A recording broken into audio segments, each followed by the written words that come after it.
And we're live.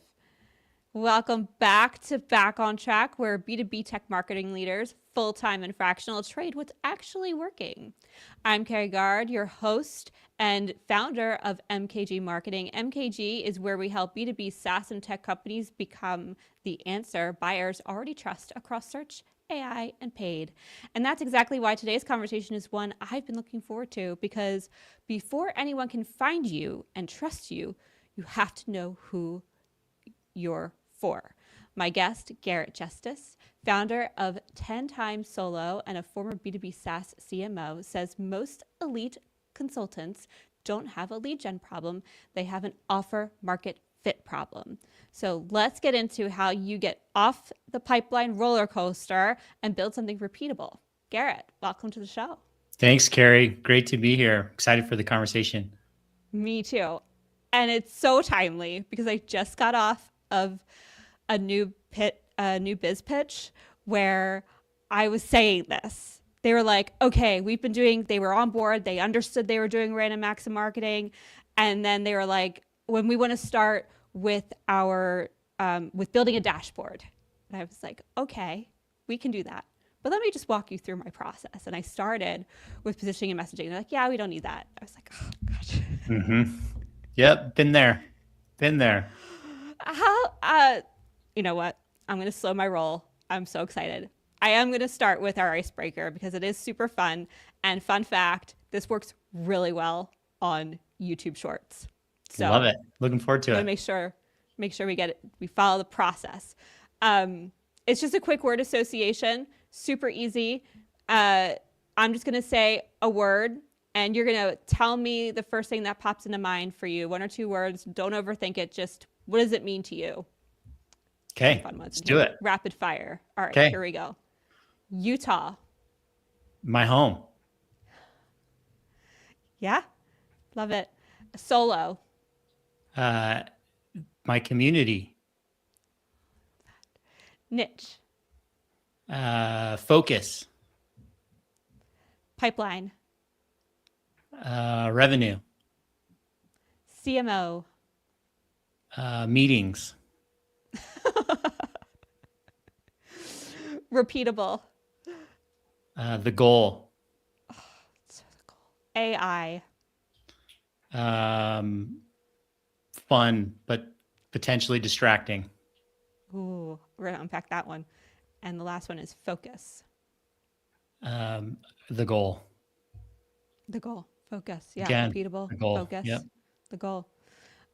We got Garrick Van Buren here. Hi, all. I hope you can hear us now. Garrick, we got started a little late, but we are here now, and hopefully you have joined us. We are excited to have you here. If you're here with us, feel free to comment away. Tell us what those words meant for you. Yeah, join on in. Let's do this. Okay, now we're going to get into it, finally. You're about 3.5 years into working for yourself, and you've told me that you've had a lot of big pivots: fractional CMO, building an agency, one-on-one advisory, and now mostly working with services businesses. Walk me through that arc. What kept moving you? Yeah. Well, I don't know how much time we have, Carrie, but I'll give you the short version here, right? Like we could definitely pull this out. So I kind of fell into consulting about 3.5 years ago, as many people have done the last couple of years. I grew up kind of in the startup world. I worked for B2B SaaS companies, from solo marketer, product marketer, up to CMO. So I left my last CMO gig and wasn't sure what I was going to do next. I started interviewing for other types of companies and was a little bit burnt out on the SaaS grind, the startup grind, and decided to give the solo consulting thing a try. So I kind of fell into it, started as a fractional CMO, realized, it wasn't the best fit for exactly what I wanted to do. And so I've been on this experimentation train, I guess you could say, the last couple of years, trying to find the right model, the right fit for exactly what I want to do. It wasn't until I really sat down maybe 6 to 8 months ago and wrote out my goals. Like, what do I actually want to build? Who do I actually want to work with? That I then had a marker essentially to say, okay, now how far away from that am I? And how do I move closer towards that ideal goal? And so that's been the journey that I've been on. So And ultimately where I landed is today I still work with the occasional startup. I have some legacy clients that I work with, but most of my time is spent working with other solo consultants, smaller agency owners, helping them do the same thing that I did in early stage startups, find what I call offer market fit and go to market with confidence, knowing exactly how to grow their business. I got to attest as a agency owner that we have been around for 15 years and just did that work about a year and a half ago. And I'd have to say we're still doing that work. It's ongoing It forever, is right? ongoing. Product offer fit. I want to get into it, but I'm going to stick to my questions. Um, Actually, that is my next question. Fantastic. Define it plainly. Most people obsess over lead gen. You say the real problem is offer market fit. What does that actually mean, and how is it different from a lead gen problem? Yeah, so I compare offer market fit to in the startup world, startups constantly talk about product market fit and finding product market fit. It's the exact same thing for a service business, only we don't have products, we have offers, right? So the goal is finding repeatability. Who's your single best fit client? And what's your single best fit offer that solves their problem that makes it what you do repeatable? When solo service providers start out, often it's custom services, right? And custom services can only take you so far because they're not repeatable, right? And Mm-hmm. so eventually you have to be able to find something that's repeatable. And that's essentially what offer market fit is. Can you sell the same thing to the same type of buyer in the same way and get them the same results every time? Once you can do that, running your business becomes a lot easier, right? You're able to hire people, plug them in certain places, and help you grow the business. You know how to go about finding who your best fit clients are. You know exactly what to sell them. You know what their challenges are. And so ultimately that's the goal of any business, is finding repeatability, refining focus. And the core of that is what I call offer market fit. Before you focus on getting more leads, you got to first ask yourself, how repeatable is my offer? How focused am I here on the right offer, the right audience, right? I I literally just had this conversation, Garrett. I wish I had talked to you first and then had the meeting, because she was very much like, well, we have a lot of offers and a lot of product, mostly offers because they're a service business, Mm-hmm. for a whole bunch of types of different clients. And I was like, that's wonderful that you can service so many people. But at the same time, when you go to market with that much, you end up diluting what you're able to actually accomplish. Yeah. So taking that first step to really understand who is that single customer you can really support and what is it that you offer them, man, oh, I feel so validated right now. Like, she Good. wasn't picking up what I was putting down, but I'm not wrong. Yeah, you're not wrong. Sometimes Let just me let me give you another like quick example. I had a conversation a few months ago with a small agency owner, and they were doing well. They were doing roughly 5 million in annual that's revenue. amazing. It was a custom dev shop, so they did custom development, right? But when I asked him, well, what type of businesses do you work with? And he said, any that will pay us. I said, what type of projects do you work on? He said, anything that they want, right? And that's really hard to market. And he was feeling that pain because the Yeah. only way that they could grow, the reason why we were talking is they had only grown through referrals and through Mm-hmm. manual outbound, pounding the pavement, reaching out to people cold and Exhausting. trying to, it's exhausting. He and his founder had Mm-hmm. done that for years and they had grown to a decent size, but they had kind of hit this ceiling where he's like, all other marketing doesn't work for us. And I had to explain to him, well, it's because you haven't focused yet. How are you going to communicate what you do and to your audience if you don't even know who your audience is or can't even explain what you do, right? Especially through those one-to-many marketing channels outside of Mm-hmm. referrals and outbound. How are you going to run ads, right? How are you going to do one-to-many marketing and clearly communicate what you do? You can't. So it eliminates all of those other growth channels. But when you focus, it allows you to take that message from one to many people a lot more efficiently across a lot more channels. I feel like you just described this, but let me just sort of double down on it. So you're saying phase one that most founders go through is anything you'll work with anybody who pays you. Man, I know that phase. I lived Yeah, that phase. We me had the too. fork in the road where it was like we can either build websites or we can do SEO and digital ads. And so to really look at which one was actually profitable and brought in the right clients was like a real hard look in the mirror. But I'm so glad we did it so many moons ago and definitely went with the ads and the SEO phase versus to those who build websites. I appreciate you. It is a Yeah, working with clients and yeah. their and building websites around what they think their brand is such an art, and I Hmm. really greatly appreciate you. So yes to that. So that's phase one. Phase two is you focus, which I feel like is what you're doubling down on Yep, right now, and then phase three is you expand. yep. Where do most consultants and fractionals, where do they get stuck? Is it They phase? they jump from phase one to phase three and they skip phase Mm, two, right? And so phase one is necessary, right? We all need to understand and learn where our offer market fit is. Who are we going to serve and what are we going to offer them? And the best way to do that is through experimentation, right? It's trying to sell and learning, do I enjoy doing this? Do I enjoy working with this audience? Is this the right offer fit for me? Can I get them results? But eventually you start to see a pattern emerge among your clients. These are kind of my best fit ones. And that's when you need to focus, not add new offers and expand, right? The first thing you need to do is focus on building a repeatable customer acquisition system for some of those best fit clients. Once you do that and it's kind of running, then you can look for opportunities to expand. And normally you expand by adding new offers, or you take the same offer to a different market, right? A new audience that's similar. And so there's a couple of, it's horizontal versus vertical expansion, right? There's multiple ways to do that. But yeah, the biggest challenge or the biggest mistake that a lot of people make is they go, I'm serving everyone to now I'm adding more offers. And then it's just chaos instead of that focus piece in the middle. yeah, yeah.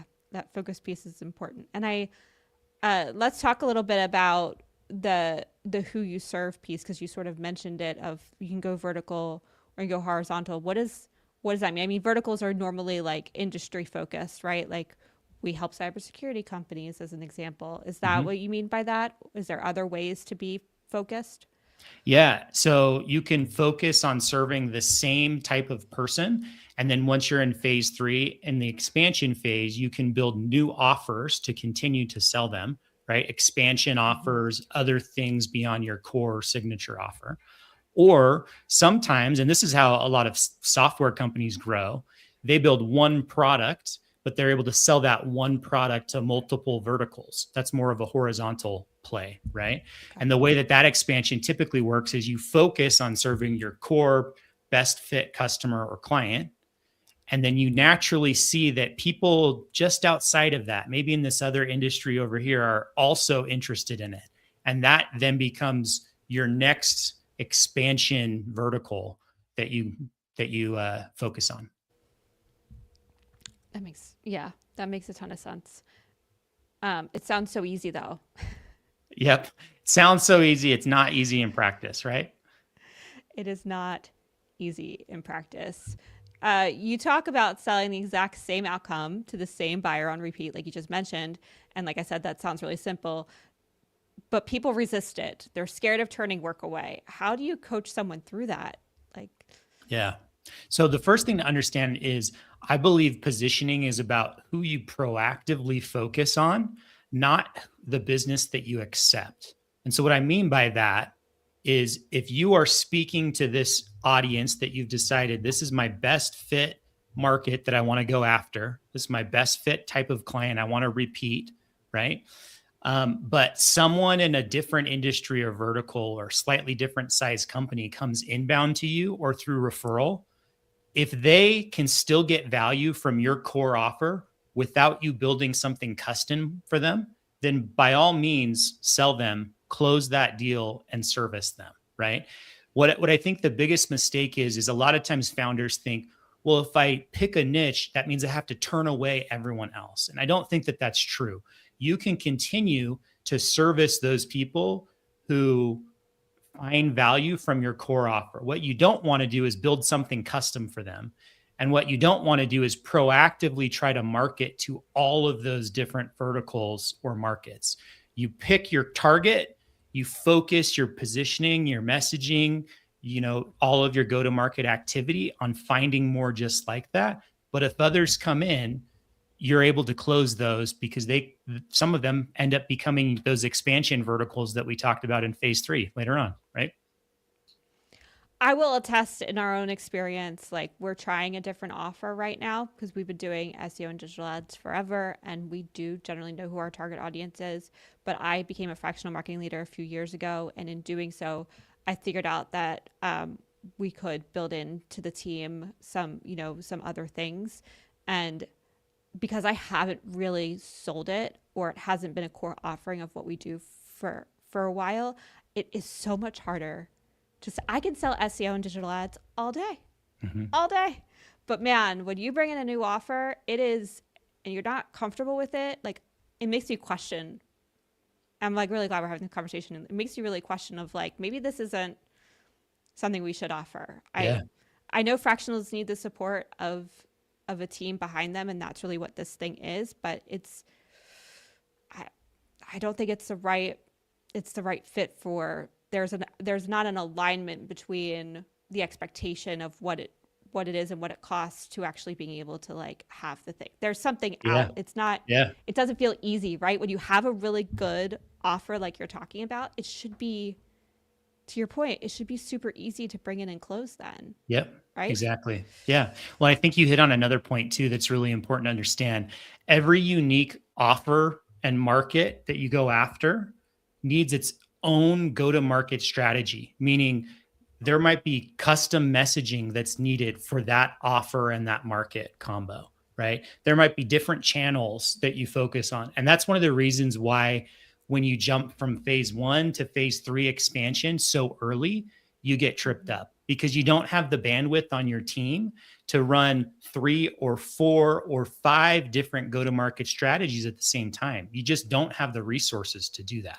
And so the advantage that smaller companies need to take advantage of is focus, right? That's something that they have and can do better than larger companies that have multiple offers, but also have more resources to be able to have custom strategies for all of those offers and markets. And honestly, I'm running a report right now that is looking at, it's like 4 to 6 different companies inside different cybersecurity verticals. And my hypothesis was that if you're a big company and you're an enterprise, you're probably crushing showing up in the LLMs because of just how big your digital footprint is and how much more you have to talk about. Like you're probably just the incumbent that's just always being recommended. And it turns out that's actually not the case. It's the smaller startups and scale-ups that are winning because of their focus, of their positioning and messaging in regards to what they offer. And they're being offered up more often because they're specific. So interesting. Yeah. Yeah. So in terms of AI search, right? If you want to get found, being specific about what your offer is helps you that in that way too. 100%. Yeah. I love that. You have an actual process for finding someone's best fit client. Find your best client and clone them. How do you run that? Where do you even start looking? Yeah, it's a great question. And it can be an in-depth process that we go through, but really when you zoom out, all we're doing is we're auditing their past clients. So we start with a list of their clients from the last 12 to 24 months. And we're identifying which of those were the best ones across multiple dimensions. A lot of times we think that it's naturally the ones that pay us the most, which is a factor, but it's not always true, right? Any business owner can attest that your highest paying customer or client is not always your best client. It's not always the one that you want to continue working with or get 10 more just like them, right? So we look across multiple dimensions and we try to identify the ones that were the best clients. And then we try to identify how many more look just like that, are in similar verticals, have similar use cases or needs or problems that you can solve for them, similar size of companies. And that's essentially how we focus on your finding your best fit client. That then becomes the blueprint for everyone that we're looking for going forward, right? We're going to find more just like this. So that means we need to speak their language. Our positioning, our messaging needs to speak to exactly what resonated with them. We need to focus on the channels where we know those people are active and go find more just like them, right? Yes. We actually did something similar, but we looked back even further.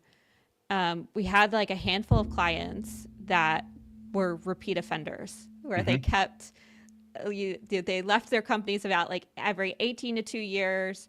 And then they just brought us along. We were able to hold on to the original company, and then we were brought on to the next company. It's just how we've really grown these last 15 years. And I was like, who are those people? And how do we go find more of them? And it turned out that while we work for more enterprise companies now, we didn't start with them at enterprise. We started with them when they were more in that scale up phase. Yeah. And so I was like, okay, I have to stop looking at enterprise because they already have their people, and they already have their people because they met them when they were scaling up. Yeah. And so important to find that out, right?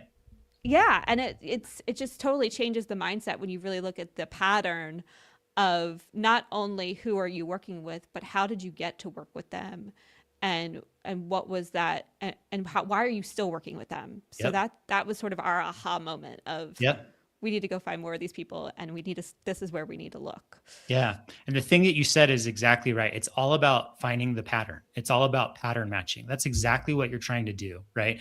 Again, in phase one, you're selling to anyone and everyone, but eventually you start to see a pattern emerge, and you want to double down on that best pattern that you find, that best combo of the market and the right offer, because that's what helps you build repeatability, focus into your business.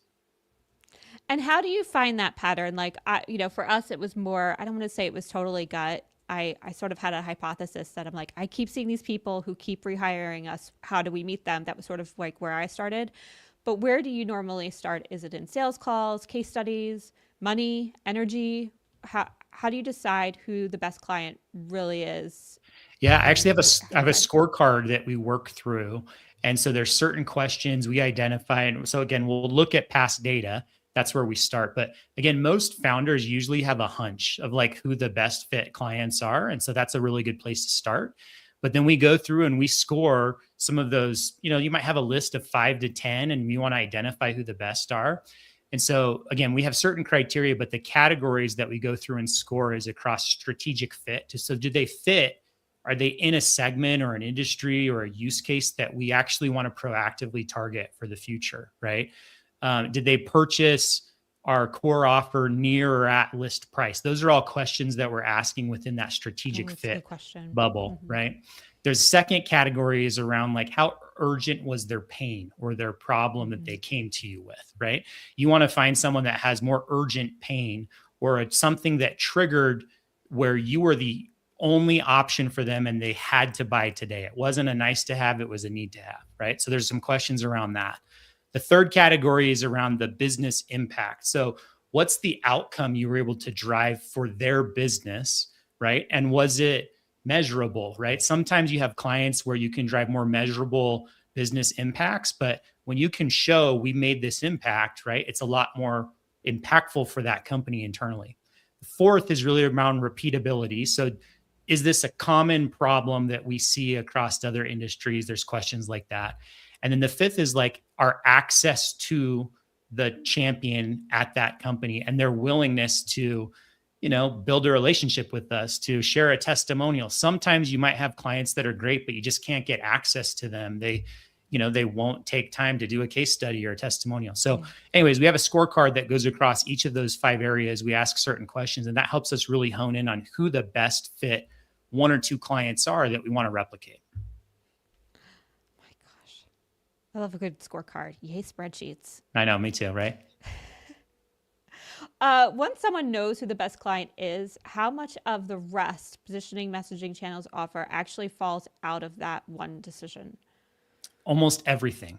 I really believe that once you can find your best fit client, like your single best fit client, I'm not talking about the Frankenstein ICP that's made up of, a mash of 15 different clients. If you can pick your single best fit client, right? Your entire go-to-market strategy comes out of understanding them and their journey. It's pretty simple, actually, when you think about it, right? But we make it so much more complicated than it needs to be. If you can understand that single best fit client and their journey with you from when they first had a problem to when they purchased and then got results, right? That's everything that you need to go find more people just like them. Your positioning, your messaging, your channels, everything flows out of that. It like writes itself. It's It does. really bizarre. Yeah, right? Speaking from experience. Yeah. You talk about designing a low friction intro, quote unquote, intro offer to open corporate doors. What makes a good intro offer, and what do people get wrong when they try to build one? Yeah, I actually have an article that I wrote in my newsletter about this recently, but it's one of my favorite ways to go to market successfully, especially for solo consultants or small agencies. And so essentially, when you think about it and you back up, before a client hires you, there's two things that they need to do. They need to know who you are and what you do. So it's the awareness piece. And the second is they need to trust that you actually can get the results that you promise for them, right? If those two things exist, awareness and trust, right? Plus, if they have the right need and they're the right fit, all of that, which we've already talked about, then yeah, they would be weird not to buy from you, right? And so to help with that, what I like this idea of the intro offer. So essentially what an intro offer is you have your core offer that you typically sell. Maybe it's a 6 to 8 week program. Maybe it's recurring monthly service that you provide.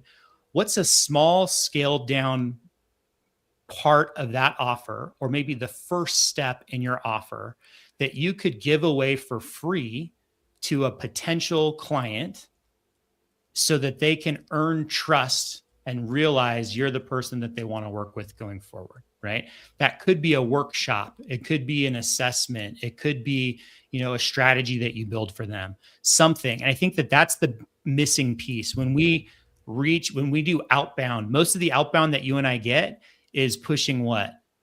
Set up a call, check out this demo. Like, let me tell you how I can do this, blah, blah, blah. It's all about me, me, me, me, me. But when you can reach out and say, hey, I run this assessment for companies just like yours. These are the results that other people have gotten from this assessment. Whether we decide to work together or not after this, the assessment's yours for free and it's going to add value to you. Why would someone say no to that, right? If you're going to add value to them and it gives you a chance to prove that you know what you're talking about and they can start to trust you. And then naturally conversations happen after that of, okay, so what's it like to work with you, right? And so it's one of the best ways to really break in is when you start with that outreach with value upfront. We're trying to figure out what that is. It's been an ongoing process of like, what is that sort of quote unquote foot in the door where we could just immediately show value. Audits are always good, but I feel like they're here's all your problems. Exactly. Not necessarily a here's how to go fix them. So as an agency, we're still figuring that. But for one of my clients, we did this because he's an executive coach. Mm-hmm. And so we created a 10 simple questions. Most of them are multiple choice. Like you can just pick whatever answer you want, or you can write your own in, which is great because we get so much fodder from those. And then the coach writes back an assessment based off of their answers in regards to like where they are from a growth standpoint of their company and what's potentially holding them back as leaders. And it's been going like, I don't want to say like gangbusters, like we get hundreds and hundreds a week. But like we get one or two solid people coming in each week that are net new that fill in the survey and say, yeah, I would like to know if I'm the bottleneck of growing my business. So they can totally work, but I do think I'll speak for myself as an agency owner. I have been finding it tough to find the right thing. It is. It takes a little experimentation to find the right thing. Let me give you two examples of two that I've seen that work really well that I like. So I know a small agency owner who focuses on doing video content, kind of thought leadership video content, especially for like LinkedIn, right? And so one of the things that he does, which is I think brilliant, is he runs a free 30-minute session for prospects and for partners where he walks them through the process in a 30-minute call of what it's like to work with them. He asks some questions. He helps you set up your camera and your microphone so that you get the right picture. And then he creates a couple of videos for free for you to run. And you get that and you're able to post that and use that, but it gives you a chance to learn what it's like working with him. You get value for free. And so naturally people say, oh, that was a great experience. Like when I have that need, or if I have that need now, then yes, I'm going to go to him and work with him. Or partners will say, that was a great experience. When I come across one of my clients that has that need, I'm going to refer them to him. Right. So that's one example that I think is awesome.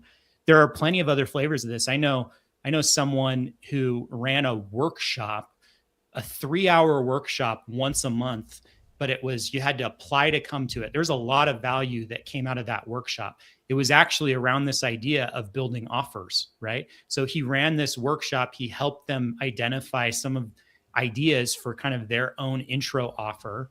And they leave with that idea that they can then go and run. So it's an application process to get into it, but he has 10 or 15 people who he's running this with once a month. And naturally they learn what it's like working with him. And afterwards, some of them say, well, what's it like to work with you, full time, right? So there's lots of flavors of what these intro offers can look like. The idea is that you give value and you let someone leave with a specific outcome, something that is valuable up front. I think, like you said, that's one of the reasons why assessments can struggle sometimes, is you just give them a whole list of problems that maybe they already knew that they had. Instead, you want to give them something, an outcome that's complete, yes. right? Yes, a complete outcome. Absolutely. Yeah. Couldn't agree more. So we have the offer, then there's standardizing your delivery. You say it protects your calendar and your margins. For someone who prides themselves on bespoke, custom work, how do you sell them on standardizing without it feeling like they're cheapening what they do? It's a really good question, right? And I think that there's a couple of points that I want to make. First is I believe you should standardize, not productize. And what I mean by that is there's a difference between that. Mm-hmm. When I say productize, I mean it's the exact same thing, same widget, no change, for every person. For most service providers, that doesn't work, right? There's nuance to the clients that you're working with, but you do need a standardized process or sets of modules, right? Or systems that you work through. And so what that ends up looking like a lot of times is the client comes in, you audit their current situation and identify where they're at, because not everyone starts in the exact same spot. And then based on that initial audit, you apply module 1, 2, 3, right? In whatever order makes the most sense. So it's a standardized process. It's not a productized process. And I think that's the key, right? The customization, the bespoke process comes in as you apply and adapt your frameworks, your modules, your system to their current situation. But you're not creating from scratch new every time, right? And I think that's the major difference, because once you have that standardized system, it becomes a lot more easy to run effectively, increase your margins, plug other people and AI and tech into it to make your own operations more efficient. Yes, so we have standard operating procedures that allow us to do just that, where for every single thing we deliver to a client, there's steps that we follow for every single time. And it actually does the opposite of making it feel cheaper. It ensures the standard of excellence, no matter who's delivering it. So yep. I think that's another way to look at it too, is it's not just that for whoever you're delivering it to, obviously it's going to be different because every client's different, but also it allows you to make sure that the quality of the product is the same, and sometimes even better, like especially with AI now, as we figure out what we can automate, we can then figure out where the human really can dig in and do a better job and produce something even better than we thought they could, because they have so much, they were given time back in a sense to go deeper and be more Yeah. thoughtful. So yeah, I'm a big believer in standard operating procedures in that And going back regard. to what we were talking about at the beginning, offer market fit is about selling the same thing to the same audience and getting them the same result that you promise. And standardizing your procedures is how you consistently get them the same result, right? The same promised outcome. Without that, right, the chance that you're able to consistently get that same result goes down, right? So you want to ensure that that chance is high, and you do that by standardizing. Absolutely. Absolutely. My husband, my hero, built me because he's an engineer. And I do build websites here and there. It's not a standard offer at MKG, but if I do come across somebody, I feel like I can help. I just really love it. So I just pick up a project every once in a while.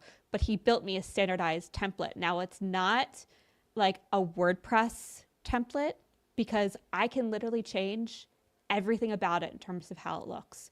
But the thing that's standardized is all the things that make, like, you can just tell it's WordPress because the spacing's inconsistent, the font sizes are inconsistent, the sometimes things are centered, sometimes they're left aligned. Like there's just all these inconsistencies that he like ironed out for me. So now I can Awesome. really just focus on the content, the layout, the colors, the branding. I add in like animations now, and I don't have to worry about just like trying to get the consistency to really bring that level of that level of perfectionism that I sort of strive for every time. So Yeah, yay that's for great. standardization. I know. Amen. Um, you made a point on our call before this that I just loved. You help founders on the foundations, audience positioning, messaging, offer, and then you hand execution to freelancers and agencies you trust. Why did you draw the line there? And how do you think about who you partner with for execution? Yeah, it's a really great question. Part of it comes back to what am I best at? I talked about, it took me a while in my journey to figure that out. Like, what do I enjoy doing? What am I best at? Right? Because that's where I want to spend my time, on the things where I know I'm good at it and I enjoy doing it and I can get good results. And that's kind of how I'm wired, right? Those are the things that I like to focus on, and I feel like I'm best at. And so I've decided to really focus my offers there and spend as much time as I can on those things where I have that unique ability. And so what that has meant is I've needed to find really good partners that I can recommend or hand stuff off to. If my clients don't have a team internally that can run with that ongoing execution, then I need to be able to recommend the right partners. And so it's taken some experimentation, truthfully, of feeling out who the right partners are and who's a good fit. And I have a good bench now of partners that I can recommend and bring in at certain spots who are used to working with me and my process. And it helps me add more value to my clients when I can say, okay, we got these foundations locked in. Now we're moving into channel execution. And because we decided these are the right channels, here's a channel partner who I would definitely recommend working with, who's great at this thing, right? I love that. Yes. I think it's good to identify like where your expertise begins, but also where it ends and where you can not feel like you have to do it all. I think that's where we're all sort of like scrambling right now, of feeling like as a fractional marketing leader or as the first hire, we are responsible because our resources are limited, that we have to figure it all out. And I just really love that you're like, nope, this is where my expertise is, and then this Mm-hmm. is where I'm going to offset that. And there's a reason why we have experts doing certain work, You so need we can be partners, right? really good No at one can do it the all deep. perfectly, right? No, we need to stop trying. Yeah, We need to stop exactly. trying. Yep. The other thing that I think is really interesting about what you said for service providers is there's this hidden piece to offer market fit, which is really the founder piece. So it's really founder offer market fit, when you're a service provider, right? A lot of times, I think this is a major difference between software companies. When I've worked in a lot of software startups, software founders don't necessarily have to have deep expertise in the value that their software provides because the software is providing the value. That's very different when you're a service provider and starting out. You have to tailor your offer to what your current expertise is, or you have to quickly gain some expertise if you're going to, validly serve customers with a certain offer, right? And so I think that's a hidden piece that we often forget. You start by actually understanding, where is my expertise as a service provider? And then that then shapes the type of business, the type of offer, the type of market that you go after. And so again, for me, we talked about my journey and all of the different models that I tried. Part of that was I hadn't sat down and really started with that lens of, what's my expertise? What am I best at? And what does that eliminate from a business model or offer perspective for me? So I know where to focus. Once I did that, it became a lot more clear, there's only a handful of potential offers and markets based on that expertise lens that I should focus on. If I think about my journey over the last 15 years, when we started MKG, we were, both me and my business partner at the time, were media planners, both of us, where we came from. And so when we started the agency, we went into it offering media planning, which worked until CPC really came into play and was a competition with it. And so we brought in a contractor who was an expert in Google and cost per click, and ended up really leaning into that. And that became sort of, and still is to this day, really what we offer. Well, we can do media planning, and we do, but that we start with the CPC of it all across Google and social and all those channels. But to your point is that I think it took us so long to be able to do the marketing and sales side of it outside of referral, because as media planners, it's been really hard to talk about something that hasn't been our expertise, even SEO, to have to learn without doing. Yep. Right? It wasn't until really I became a fractional marketing leader in the last few years that I actually started really doing SEO on my own, and having to implement it on websites and pick it up and apply it, that now I can really speak to it. But yeah, I have to sort of reflect of, that's probably one of the reasons why this has been so dang hard. Yeah, I think you're absolutely right. I'm sure that prospects who talk to you now can feel that expertise coming through because you've been in the trenches, you've done it. And that's why you're able to credibly offer the service that you offer today. It makes a huge difference in being able to sell. It's not saying that you can't offer a service that you have no expertise in, but man, that's a massive mountain to climb to overcome that gap. And so for most service providers, you should start by filtering your offers through the lens of what your expertise is. Otherwise, you have to have a really great plan to gain that expertise, like becoming a fractional marketing leader, right? Which gives you the experience and the expertise necessary to then go and sell the right offer or the right service. Yeah, things I would tell my younger self. I know, right? I've learned a lot these last few years. I definitely, to my younger self, start marketing way earlier. Oh my gosh, Garrett, I have more questions, and I could sit and talk to you all day. The last question I want to ask, because I feel like this is coming up more and more for us as marketers trying to figure this out.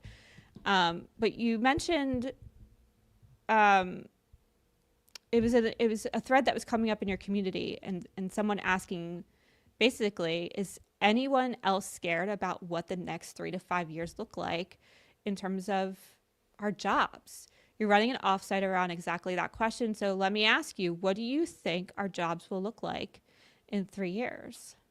So I think it's such an interesting question, especially, with AI and how everything is changing in the world. There are drastic changes. If you look back 12, 24 months ago, the work that I'm doing today or how I'm working is so different from, 1 or 2 years ago even, right? And so I do understand and totally get the anxiety around that many service providers have. That being said, in my experience so far, I don't think that we're ever going to not need experts, right? What I mean by that is if you think about the usage of AI today, what it takes to get a really good AI output is expertise on the front end to give AI the right context that it needs to then do some of the execution process, and then expertise on the back end to evaluate, is what AI created actually good or is it not? Do I need to send it back through another loop and improve it, right? We've all Absolutely. seen that. Like you see people who don't have expertise in copywriting put out AI written copy that's bad because they don't have the expertise to judge that this was bad, right? What's very different when someone who has deep expertise in copywriting can feed it the right context, evaluate whether it's good or not, right? And then put something out there. So I don't think expertise is going away. I think we will always need experts. And so for every service provider out there, I think you lean into your expertise. What it does is, which is great, is AI helps elevate the strategic side of most of our businesses, right? We all need to be experts and become strategic partners. If you are focused on providing a service that's straight execution that AI can replace, then you should be worried, right? Yeah. But if you can become a strategic partner for your clients, I don't think that's going away anytime soon. Couldn't agree more. Couldn't agree more. We have to figure out how to work with AI because it's here to stay, but we can elevate our skill set 100%. It's like being able to go deeper on a deliverable and leveling it up than we ever could before, and it's just raising the bar. And that's exciting. I find that Yes, exciting. I do too. Oh my gosh, Garrett, this was so good. Thank you so much. Two takeaways I'm walking away with is stop trying to fix a lead gen problem when it's really an offer market problem, and find your best client and clone them instead of reinventing yourself for every proposal. Where can people find you? I did post your Substack, so people should go subscribe to that. Click on that link, make that happen. Where else if people want to learn more I'm and pretty work with active you? on LinkedIn, so would love to chat. Reach out if you have any questions or just want to chat. Always open to it.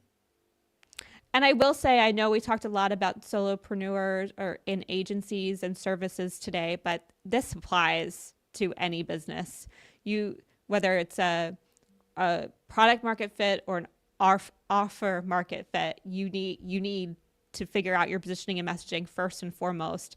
And I guarantee that if you're a big company, you've been around a while, you probably still need to revisit your positioning and messaging given the world we live in. So Yep. yeah, take everything that Garrett said today and go apply it affected immediately. Find your customer, clone them, and everything will come from that in terms of exactly how to market to them and provide them real value. Ah, so good. So good. Thank you again, Garrett. Thanks for having me, Carrie. It was fun. Let's do it again. Yes, I would love that. I would love that. For everyone watching, this is all live all weekend, and we'll cut it into clips so you can keep the conversation going on LinkedIn and tag Garrett so he can keep up and have questions, and we'll get those answered. And that's a perfect place to bring us back to our sponsor because Garrett just spent 30 minutes on knowing exactly who you're for. Once you know that, the next question is when they go looking, do they find you? And that's where we come in. MKG Marketing, search visibility optimization that makes you the cited answer across search and AI, not just another vendor being evaluated. If you want to see where you stand today, start with an audit at mkgmarketinginc.com. I'm Carrie Garrett. Thanks for being here, and we'll see you next time. Have a wonderful long weekend, y'all, and catch you next week.